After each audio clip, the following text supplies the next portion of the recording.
여러분, 말씀이란 무엇일까요?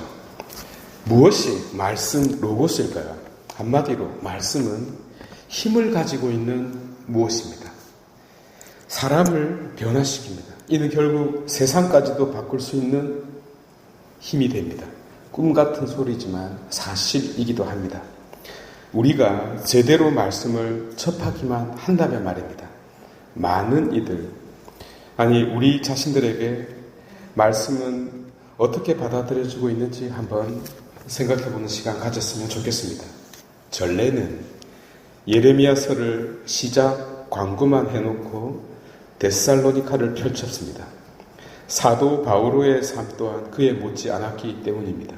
이제 다시 예레미야서를 들여다보게 됩니다. 요지는 하느님께서 자신을 유혹했다는 불만입니다.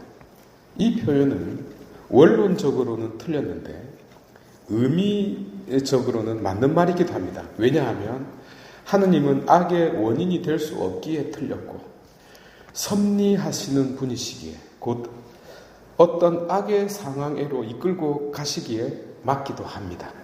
만약 그분이 악의 상황에 우리를 초대하지 않는다면 이 세상의 악은 도대체 누가 물리치겠습니까? 하여 우리의 손길이 필요합니다.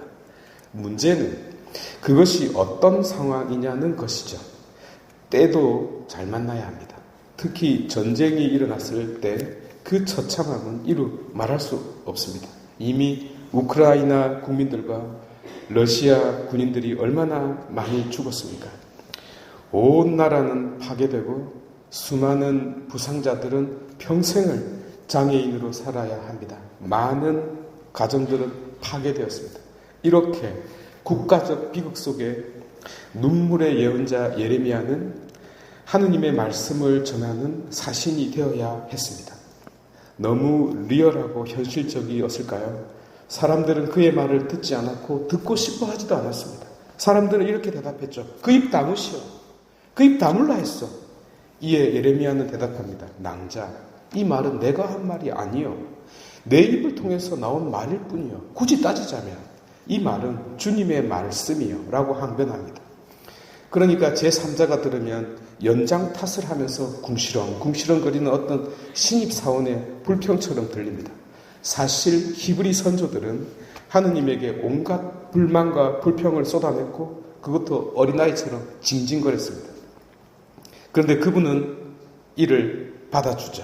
왜냐하면 당신과의 신뢰가 전제되어 있기 때문에 그 고통에 대한 하소연을 허락하셨던 겁니다. 이 징징거림에 대해서 예레미야는 기네스북에 올랐습니다. 입만 열면 머리도 아프고 목도 아프고 허리도 아프고 가슴도 아프고 배도 아프고 발가락까지 아프고 한 군데만 빼고 온 몸이 온 존재 자체가 아팠습니다. 그리고 이 탓을 하느님에게 돌립니다. 성경은 예레미야의 불평을 예의 있게 표현했지만 이제 손을 씻겠다는 뜻입니다. 다 때려치우겠다는 것이죠. 그런데 그러면서도 손을 놓지 못합니다. 왜 그럴까요? 그 엄청난 고통 속에 미처 보지 못한 시야를 확보하기 때문입니다. 이 시각은 어릴 때부터 장애를 가진 아이를 키운 엄마들이 터득하는 깨달음과 비슷합니다. 그래서 시간을 다시 되돌려준다고 해도 바꾸지 않으려는 그 엄마들과 같습니다. 결국 예레미야는 고통 속에서 이 직무를 계속 수행하게 되는데요. 이 원리가 바로 사도 바오로가 로마인들에게 말하게 되는 근거로 작용합니다. 여러분 자신을 하느님 마음에 드는 거룩한 산 제물로 바치십시오. 미치지 않았다면 호랑이 피자 먹고 팔자 피던 시절에만 있을 법한 그런 짓을 하라고 가르칠 수가 없죠. 그런데 그렇게 하면 무엇이 달라진다는 것입니까? 역시 변한다는 겁니다. 솔로몬처럼 현명해지고 뉴진스처럼 예뻐지고 길체의 낭자처럼 명랑해진다는 거죠.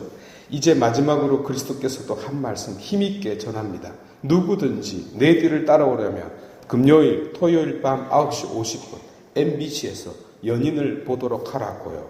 그 드라마는 다른 어떤 것과 비교할 수 없는 작품이니 목숨을 걸고 보라고요. 여기서 죽음이라는 말은 앞의 원리와 같습니다. 놀랍게 변화될 것이라는 뜻입니다. 복음의 한 말씀만 제대로 붙잡아도 세상이 바뀔 수 있습니다. 교회 역사가 이를 2000년 동안 증명해 줬어요. 성인들을 통해서요. 죽을 힘을 다해서 말씀을 전하는 자가 있어야 세상이 쪼까 바뀔까 말까 합니다. 그런데 아무도 없으니 어떤 반응들이 나오는지 아십니까? 하느님은 사랑이십니다. 아, 그래요? 하느님은 참으로 인자하신 분입니다. 그렇겠죠. 그리스도께서는 상처받은 자를 위로하시고 언제나 우리와 함께 하시는 분이십니다. 아, 네, 저도 많이 들었어요. 회개하고 복음을 믿으십시오. 저도 읽어봤다니까요. 그러니 너희는 정의와 공정을 실천하라. 친절한 금자씨가 대신 답해줍니다. 너나 많이 하세요. 왜 이럴까요? 말씀은 다른 글과 달리 살아있는 생명체여서 그 생명을 먹는 자가 먼저 영양분을 공급받지 않고서는 곧 자신이 먼저 변화되지 않은 채 남에게 주면 상한 음식으로 변질돼 버리게 됩니다. 지세포 성도 여러분, 기독교 신앙의 사활은 말씀에 있습니다. 어느 정도인지 아십니까? 100%. 나머지는요, 이 말씀을 받아들이고 깨닫기 위한 그저 시녀들에 불과합니다. 그래서 다시 말씀에 집중하는 우리 자신들이 되도록 묵상해 봅시다. 모두 일어나셔서